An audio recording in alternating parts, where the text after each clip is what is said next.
Bonjour tout le monde, aujourd'hui je vous ai concocté une petite ouverture nostalgique. On va ouvrir des cartes datant de 2002-2003 de O-Pee-Chee. Cette boîte-là m'a pas trop coûté cher, elle a coûté comme vous pouvez voir sur le côté 12 de gros dollars, une boîte blaster de 9 paquets de 9 cartes à l'intérieur. Là-dedans on retrouve des cartes O-Pee-Chee de 2002-2003. C'est pas mal, je dirais, les cartes dans la dernière année que j'ai ouvert le plus parce que c'est abordable. C'est les paquets de cartes que j'ai ouvert le plus. Puis je commence à avoir pas mal la collection complète. J'espère que j'ai pas mal terminé la série de base de ce set-là, on va dire. À l'intérieur, on retrouve des encores assez intéressants. Je les ai mis devant vous ici. À gauche, on va commencer avec une encore. C'est l'encore de la carte normale, c'est un parallèle rouge. Ils sont numérotés sur 100, donc ils sont plus rares que les autres. Celle à côté, ça serait un encore Stanley Cup Heroes de Topps. Là, ici, j'ai John Ferguson. C'est le seul que j'ai. Au milieu, on retrouve les Coast to Coast. C'est pas mal les joueurs, et peut-être c'est une série d'à peu près 10-15 joueurs les plus intéressants de ces années-là. Puis j'ai trouvé Mario Lemieux là-dedans. Puis c'est un de mes joueurs préférés. C'est pour ça qu'il est dans un one-touch. On a aussi des Hometown Heroes, celle ici avec Saku Koivu.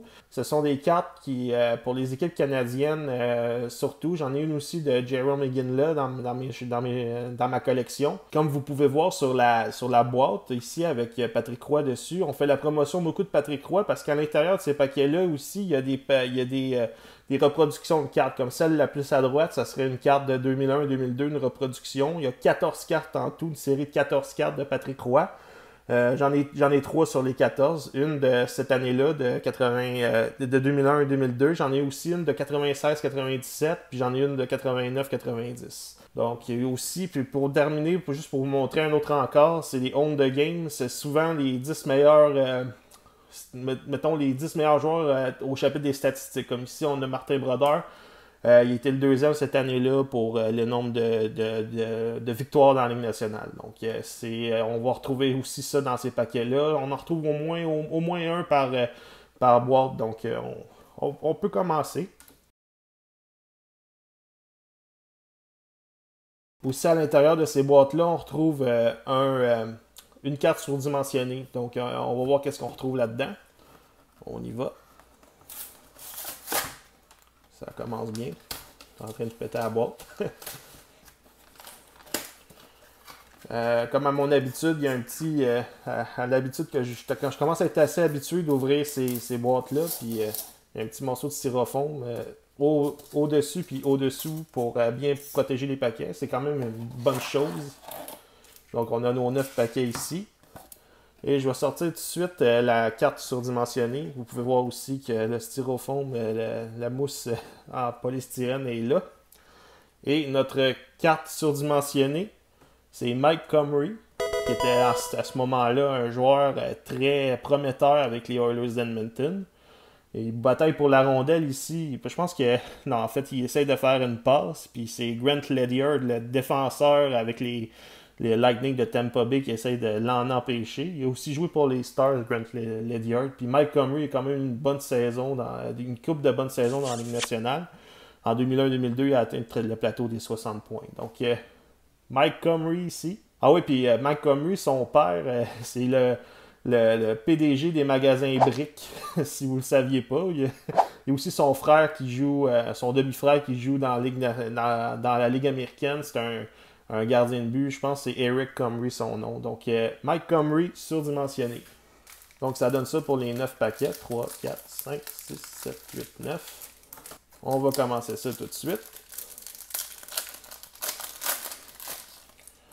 Là, les cartes sont toutes collées ensemble. C'est un classique. Je commence à être habitué d'ouvrir ces cartes-là, ces paquets-là. Donc, Bates Battaglia ici avec les Hurricanes. Daniel Sedin a commencé sa carrière. On peut voir, c'était à sa 3e saison dans la Ligue nationale. On a Oleg Tverdovski, le défenseur offensif ici avec les Mighty Ducks d'Anaheim. On a une carte d'Alexei Yashin.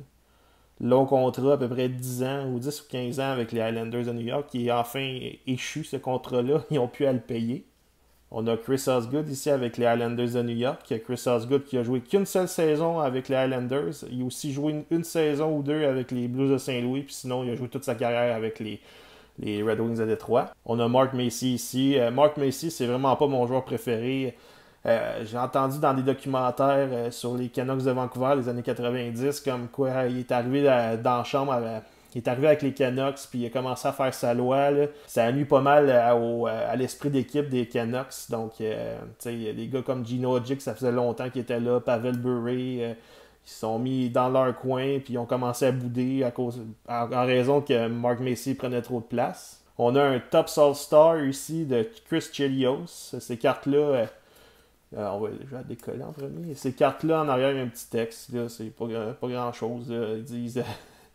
dans sa carrière, à ce moment-là, il y avait un différentiel de plus 292. On a ici Ivan Hummel. Je ne le connais pas. C'est rare que je ne connais pas ces joueurs-là de ces années-là. Mais Ivan Hummel n'a pas fait grand-chose en Ligue nationale, je vais vous dire. Regardez ici, un match cette année-là, en 2001-2002. Mais je n'avais pas cette carte-là, donc bien content de l'avoir trouvée ici. On a une prospect de Ivan Hummel. Et on termine le paquet avec Corey Stillman, avec les Blues. On poursuit avec Eric Lindros. Aussi, on a le gardien de but Brian Boucher qui a eu des bons moments avec les Coyotes de Phoenix. Une coupe de matchs de suite sans avoir accordé de but.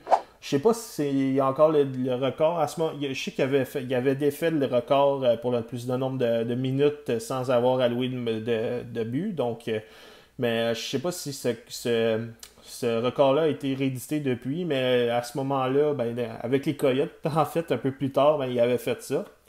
On a Vincent D'Anfous ici dans l'uniforme des Sharks de San Jose. Longue carrière dans la Ligue nationale, le bon Vincent. On a Darcy Tucker, l'ancien du Canadien, avec les Maple Leafs ici. On a Brent Johnson, un gardien de but qui a été une couple d'années premier gardien des Blues de Saint-Louis. Il a surtout été connu pour être l'auxiliaire des Capitals de Washington une couple de saisons de suite. On a Scott Hartnell ici en début de carrière avec les Prédateurs de Nashville. Il n'était pas vu, il doit avoir 21 ans là-dessus. Mais il a pris sa retraite, là, je pense, l'année dernière. Donc, Scott Hartnell. On a Pavel Kubina avec le Lightning de Tampa Bay. Et Jamie Langenbrunner. Non, en fait, il y a deux cartes. On a Jamie Langenbrunner et la fabuleuse carte de Matt Sundin dans l'uniforme des Pats des Saint Pats de Toronto. J'ai cette carte-là, je pense, en 4 ou 5 exemplaires. Donc, je commence à être habitué de l'avoir. Matt Sundin, sa meilleure saison, 114 points avec les Nordiques de Québec en 92-93. Donc, Matt Sundin, c'est la seule fois de sa carrière, en fait, qui a été au-dessus des 100 points dans une saison. On commence ce paquet avec Martin Straka. Mark Recchi, ici avec les Flyers de Philadelphie. Il a fait un court passage avec le Canadien, mais en fait court. Je dirais de 4 saisons avec le Canadien. Quand je commençais à écouter le hockey, il était encore avec le Canadien. On a Chris Drury ici, vainqueur du Trophée Calder. On a un encore derrière lui, je vais le mettre à la fin du paquet. Donc ici, Chris Drury. On a une carte de Scott Stevens qui bataille pour la rondelle avec Gary Roberts dans l'uniforme des Maple Leafs de Toronto. On a Patrick Stéphane, le joueur un peu décevant. C'est pas mal un pléonasme de dire que Patrick Stéphane a été décevant dans la Ligue nationale. C'est pas mal le pire premier choix de l'histoire du hockey. Peut-être avec Alexandre Daigle et Nail Yakupov. Patrick Stéphane, pas une grande carrière. On a Curtis Brown ici avec les Sabres de Buffalo dans leur belle vie, leur uniforme assez beau. Là. Moi, j'aimerais ça qu'ils leur portent un moment donné. Puis il y a un autre exemple de l'uniforme assez beau des Sabres. Alex Kotalik ici avec les Sabres de Buffalo. Et on a une autre carte des Sabres, 3 cartes de suite des Sabres. Rob Ray, le batailleur, au-dessus de 3000 minutes de pénalité. Je pense que c'est pas mal le premier ou deuxième. Je dirais peut-être le deuxième après Tiger Williams pour le nombre de minutes de pénalité dans l'histoire de la Ligue nationale. Donc, Rob Ray ici, dans l'uniforme des Sabres. Et on a notre encore Own the Game, celui que j'avais déjà, je vais vous la montrer. Celle de Martin Brodeur. Donc, je l'ai maintenant en double ici. Martin Brodeur, Own the Game. On a Mike Modano avec les Stars de Dallas. On a Jason Chimera, prospect avec les Oilers d'Edmonton. Chimera au-dessus de 900 matchs dans la Ligue nationale. Peut-être 1000, je m'avance un peu. Là. Je me sens que c'est 900, mais il a joué beaucoup avec les Capitals de Washington. C'est un bon joueur de troisième trio. On a Sami Kapanen, le père de Kasperi, qui joue maintenant pour les Penguins de Pittsburgh. Sami Kapanen qui a été s'est fait ramasser quand... je me souviens plus trop par qui, peut-être Darcy Tucker, mais il s'est fait ramasser quand il jouait pour les Flyers de Philadelphie. C'était pas beau à voir. Il avait l'air d'un cerf, d'un chevreuil sur l'autoroute en essayant de retourner au banc. Donc, Sami Kapanen, un joueur très rapide dans la Ligue nationale. On a un autre encore, je vais le mettre à la fin. On a Dwayne Roloson, le gardien de but du Wild du Minnesota, qui a aussi joué pour les Oilers d'Edmonton. On a Steven Weiss, ici prospect. Steven Weiss, une longue carrière dans la Ligue nationale. Je dirais à peu près 400-500 points dans la Ligue nationale. Pas pire. On pourrait le qualifier de pas pire. Aussi, celle-là, je ne l'avais pas. Vraiment content de l'avoir trouvé. Une Tops Rookie. C'est ça qui est écrit dessus? All-Star Rookie. De Pavel Datsyuk. Ça, c'est vraiment une belle carte. Vraiment content d'avoir trouvé ça. Pavel Datsyuk, le magicien, je dirais. Peut-être le joueur avec les plus belles mains. Pas les plus belles mains, c'est drôle à dire de cette façon-là, mais avec le joueur qui avait les mains les plus magiques de la Ligue nationale. C'était vraiment un magicien avec la rondelle. Pavel Datsyuk ici, dans l'uniforme des Red Wings, le seul uniforme qu'il a porté dans la Ligue nationale, soit dit en passant. On a David Leguan, en début de carrière ici avec les Prédateurs de Nashville. Brian McCabe, top All-Star. Brian McCabe, un gros défenseur à gros gabarit qui avait un bon lancer frappé. Sa meilleure saison, 68 points dans la Ligue nationale. Et la dernière carte du paquet est un parallèle bleu de Henrik Sedin ici. Ces cartes-là sont sérigraphiées à 500, comme vous pouvez voir ici. Je vais essayer de le montrer, regardez ici, avec le reflet de la lumière, 255 sur 500. J'en ai une seule autre, puis j'en ai aussi une autre que Olivier, quand j'ai ouvert la collection d'Olivier de Nikita Alexeyev. Et l'autre que j'ai, c'est Wade Redden avec les Sénateurs d'Ottawa. Donc celle-là s'ajoute à ma collection. Henrik Sedin, parallèle bleu. Bien content d'avoir trouvé ça. On avait le parallèle bleu, et là on a la carte de base de Henrik Sedin. On a la carte de Greg Johnson, qui a été le capitaine des Prédateurs une couple de saisons. Il a joué, il est décédé récemment. Je pense qu'il y a eu des problèmes de santé en raison des commotions cérébrales qu'il a subies au cours de sa carrière. Il a sa meilleure saison dans les alentours de 50 points, je pense 51 points avec les Prédateurs. On a le prospect ici de Jean-François Fortin. Un joueur qui n'a pas eu une grande carrière dans la Ligue nationale, je dirais peut-être ces 36 matchs-là, puis peut-être une coupe d'autres. Un défenseur d'assez gros gabarit, mais qui n'a pas su vraiment percer dans la Ligue nationale. Un Québécois, soit dit en passant. On a Martin Lapointe. Lui, il a une meilleure carrière que Jean-François Fortin, c'est sûr, au-dessus de 800-900 matchs en Ligue nationale. On a Jocelyn Thibault, le gardien de but ici avec les Blackhawks de Chicago. On peut le voir en arrière dans mon arrière-plan portant l'uniforme du Canadien. Ici, on retrouve Adam Deadmarsh, l'attaquant de gros gabarit qui a gagné une Coupe Stanley avec l'Avalanche du Colorado. On a Vaclav Prospal avec le Lightning de Tampa Bay. On a Tony Lundman, le défenseur qui a joué pour les Flames de Calgary, les Ducks d'Anaheim et les Sabres de Buffalo.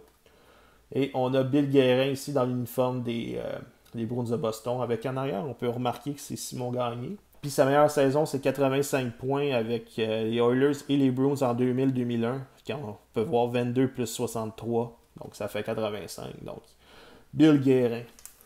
Bill Guérin qui était natif des États-Unis. On a Gary Roberts ici avec les Maple Leafs de Toronto. Gary Roberts, il a eu une saison de 53 buts avec les Flames de Calgary en 91-92. Son plus gros fait d'armes dans la Ligue nationale, ça serait pas mal ça. On a ici Riku Hall, le prospect. Riku Hall, un Finlandais qui n'a pas eu une grande carrière dans la Ligue nationale. Souvent, ces prospects-là, c'était vraiment des cartes de joueurs qui n'ont pas fait long feu, mais c'était des joueurs recrues. Donc, on a ici Peter Nedved en arrière. On a un encore, je vais le mettre à la fin. Mais ici, c'est Peter Nedved qui essaye de déjouer Roberto Luongo avec les Panthers de la Floride. On a ici Patrick Marleau. Marleau, pas tuable, 41 ans. Il a signé un contrat d'1 an encore avec les Sharks de San Jose. Puis il essaye de. Cette année, s'il joue, je pense, à peu près 50 matchs, il va dépasser le record le plus grand nombre de matchs joués de Gordie Howe. Donc, c'est quand même un fait d'armes intéressant. Un joueur qui a jamais été vraiment blessé dans la Ligue nationale. Je pense que ça fait à peu près 20, 21 ans ou 22 ans qu'il joue dans la Ligue nationale. Donc, Patrick Marleau. Steve Sullivan ici, avec les Blackhawks de Chicago. Sullivan, des bonnes saisons offensives, un joueur de petit gabarit. On a Ron Francis, Season Highlight, le capitaine des Hurricanes de la Caroline. On a Alexei Morozov. Lui, Morozov, qui est rendu avec un haut gradé, je dirais, de la sélection russe en Russie pour les Olympiques et tout. Il a décidé de faire la politique du hockey dans son après-carrière. Il a eu une bonne carrière en Russie, mais plutôt un peu décevante dans la Ligue nationale. Ici, on retrouve Brendan Shanahan avec les Red Wings de Détroit. Et notre encore Hometown Heroes de Yannick Perreault. Yannick Perreault, son fils Jacob, a été repêché en première ronde cette année dans la Ligue nationale. Je me souviens plus trop. Je pense. Non, c'est pas par les Sharks, c'est pas. Je me souviens plus trop par quelle équipe, mais en tout cas, Yannick Perreault avec le Canadien, des bonnes saisons. Je me souviens qu'en 2001-2002, il avait été le meneur des Canadiens avec 56 points. Peut-être pour ça qu'on le voit ici comme Hometown Heroes. C'est un spécialiste des mises au jeu. Je suis bien content d'avoir trouvé ça. Un autre encore du Canadien à ajouter à ma collection. Donc Yannick Perreault, Hometown Heroes. On poursuit ici avec Curtis Joseph dans l'uniforme des Maple Leafs de Toronto. On a Peter Chaslevy. Chaslevy qui n'a pas eu une grande carrière dans la Ligue nationale, mais je me souviens à ses débuts avec les Sénateurs, on disait qu'il était prometteur. Peut-être parce qu'on vit proche d'Ottawa. Fait que on fait comme à Montréal, toutes les recrues qui commencent, on les trouve bonnes. Peter Chaslevy, je pense, ça faisait 3 ans qu'il jouait dans la Ligue nationale dans ces années-là. Mais il y a une saison, en tout cas, je pense qu'il a fait 19 points, puis on était en peu de matchs, donc c'est peut-être pour ça qu'on était parti en peur un peu. On a ici Niklas Sundström qui a joué pour le Canadien. Je vais mettre l'encore derrière en arrière. Niklas Sundström qui a été acquis dans l'échange qui a envoyé Jeff Hackett au Canadien de Montréal. Qui a envoyé Jeff Hackett aux Bruins de Boston. C'était un échange à 3 équipes. Donc, Niklas Sundström ici dans l'uniforme des Sharks. Une coupe de saison de 50 points, dans les alentours de 50 points avec les Rangers de New York et les Sharks. Mais c'est un bon attaquant défensif en fin de carrière, surtout avec le Canadien. On a ici Manny Lagacé, numéro 2 de luxe, je dirais, dans la Ligue nationale avec les Red Wings de Détroit. Il y a aussi eu des bons moments comme numéro 1 pour les Red Wings, le temps qu'il a, qu'il a remplacé Dominique Hachek ou Chris Osgood qui était blessé. Il a été capable de faire du bon travail, mais il n'a jamais gagné la Coupe Stanley. En fait, oui, il a gagné la Coupe Stanley comme auxiliaire en 2001-2002. C'est pas mal juste ça qu'il a fait. On a Jamie Olivestad, le prospect ici. C'est un autre joueur de gros gabarit. Il y en avait beaucoup de joueurs de gros gabarit qui jouaient pour les Lightning dans ce temps-là. On a Radek Dvorak avec les Rangers de New York. Dvorak au-dessus de 1000 points. Au-dessus de 1000 matchs en Ligue nationale, à peu près 600-700 points. Bon joueur d'attaque, là, pas mal, je dirais, un joueur honnête, je dirais, dans la Ligue nationale. Joueur tchèque. On a Yaroslav Modry. Lui, c'est un défenseur plutôt offensif qui joue aussi pour les Trashers d'Atlanta ici. Mais ici, on le voit avec les Kings de Los Angeles. Regardez ici, 42 points cette année-là. C'est pas mal ça. En anglais, on dit sa breakout year. C'est pas mal sa saison d'éclosion dans la Ligue nationale. Et la dernière carte avant l'encore, c'est Joe Thornton. Dans ce temps-là, c'était pas mal la grande vedette des Bruins de Boston. Ici, on peut voir qu'il y avait... il n'avait pas encore réussi ses saisons de 100 points, mais quand on s'approchait de ça. Il était pas mal jeune aussi, il devait avoir 23-24 ans. Et la carte, la reproduction de Patrick Roy de Topps au Peachy, c'est une carte de 2000-2001. Donc, comme les cartes au contour gris, je les reconnais de cette façon-là. Aussi, on peut voir ses statistiques en arrière. Il a été le meneur, quand c'est en rouge, c'est qu'il a été meneur dans la Ligue nationale. Donc, on peut voir qu'il a été meneur à plusieurs chapitres dans l'histoire de la Ligue, en fait, au cours de sa carrière. Patrick Roy, c'est pas mal le joueur, le gardien de but le meilleur gardien de but de l'histoire. Je vais dire, c'est un gros statement, comme on dit en anglais, une grosse phrase que je dis là. Une grosse déclaration que je dis là que Patrick Roy, c'est le meilleur gardien de l'histoire, mais c'est lui qui a gagné le plus de... Je dirais qu'il a été le meilleur en série. Donc, puis même en saison, il y a des chiffres. Il n'y a peut-être pas les chiffres de Martin Brodeur, mais tout un gardien de but. Donc, Patrick Roy. Il nous reste 2 paquets. Donc, le premier, on retrouve Christian Uzelius, qui a eu des bons moments avec les Flames de Calgary et les Blue Jackets de Columbus. On a Mathias Solund, le défenseur, je dirais, il faisait une trentaine de points par saison en général. Un bon brigadier, je dirais, à la ligne bleue des Canucks de Vancouver. Derrière, on peut apercevoir John Leclerc. Ici, on retrouve Pavel Brendel. Pavel Brendel, un choix de première ronde des Flyers de Philadelphie, qui n'a jamais été capable vraiment de s'installer dans la Ligue nationale. On peut regarder les statistiques en arrière, c'est pas mal révélateur. 8 points, un seul but. Puis même après ça, il a essayé. C'est parce qu'il y avait un gros gabarit. C'était un attaquant de puissance, comme on dit. C'était le prototype parfait d'un attaquant de puissance, mais il n'a jamais été capable de se développer comme dans ce sens-là dans la Ligue nationale. Vraiment décevant de carrière. On a ici Patrick Lalime, avec son casque de Marvin le Martien. On poursuit avec Brad Isbister, un joueur de gros gabarit qui a eu plusieurs chances de devenir un joueur, je dirais, d'impact dans la Ligue nationale, puis ça n'a jamais vraiment été le cas. Ses meilleures saisons, c'est à peu près 40 points par saison. On retrouve ici Jan Irdina, le joueur tchèque. En arrière, on peut voir, c'est Chris Neal, un jeune Chris Neal au banc des Sénateurs d'Ottawa.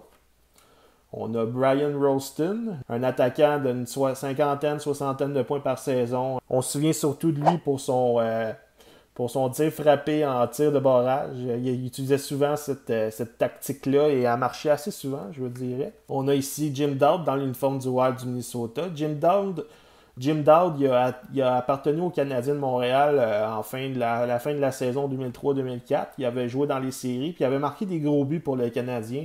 Je me souviens, en même temps, les Canadiens étaient allés chercher Alex Kovalev. En fin de saison, Kovalev, il n'avait rien fait. Il avait fait, je pense, un but, 2 passes. Puis Jim Dowd, lui, il en avait fait pas mal plus. Il avait fait à peu près 5 points ou 6 points, donc dans le même nombre de matchs. Donc, Jim Dowd, il peut se vanter d'avoir été meilleur qu'Alex Kovalev au moins une fois dans sa carrière. Et on termine le paquet avec Martin Saint-Louis, qui commençait pas mal son passage avec le Lightning de Tampa Bay. Il n'avait pas encore fait de grosses saisons, comme vous pouvez voir ici, 40 points, 35 points. L'année d'après, c'était son éclosion. 70 points, je pense, en 2002-2003. Et entre 2003-2004, il avait gagné le trophée Art Ross avec 94 points. On poursuit ici avec Ulf Dahlen, dans l'uniforme des Capitals de Washington. Ulf Dahlen, à ce moment-là, il était un vieux routier dans la Ligue nationale. Il s'était promené pas mal. Il avait joué une couple de saisons avec les Rangers, les North Stars, les Sharks. Et il était revenu d'un petit passage en Suède 2 ans ou 3 ans auparavant avec les Capitals de Washington. Et ici, on peut voir que c'est Patrice Brisebois qui essaye de lui mettre des bâtons dans les roues. On a ici Yanni Niinimaa. Yanni Niinimaa qui était un défenseur offensif dans ce temps-là avec les Oilers d'Edmonton avant son déclin avec le Canadien de Montréal. On a Daniel Alfredson ici. Il était pas encore... Oui, il était capitaine, je pense, ici, des Sénateurs d'Ottawa.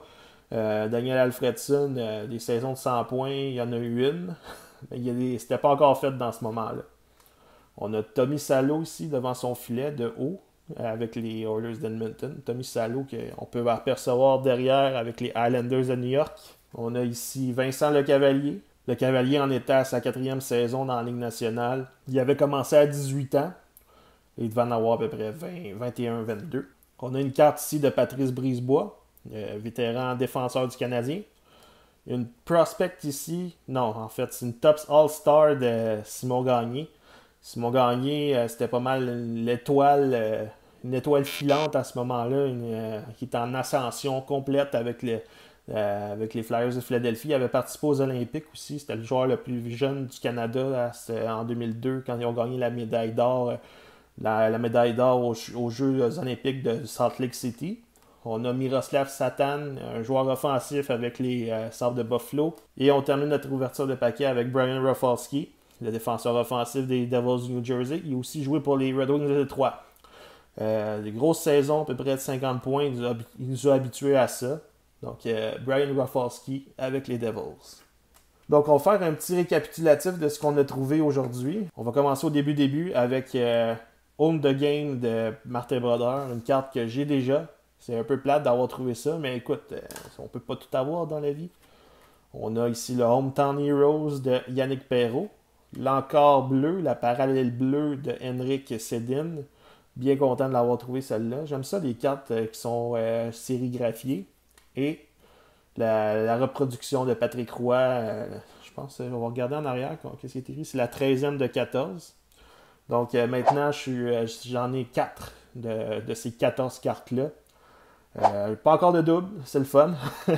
Puis juste vous rappeler que j'ai trouvé aussi cette carte surdimensionnée de Mike Comrie. Donc c'est ce qui met fin à notre ouverture aujourd'hui. Merci de me suivre. Aussi, si vous n'êtes pas abonné à ma chaîne, abonnez-vous. Ça coûte rien, c'est le fun. À chaque fois que je sortirai une vidéo, vous pourriez être averti. Donc, merci d'avoir été là, tout le monde. Abonnez-vous. Cliquez sur le pouce bleu. Puis, merci d'avoir été là. Puis, on se reparle une autre fois. On va ouvrir d'autres cartes de hockey ensemble. Merci. Bye bye.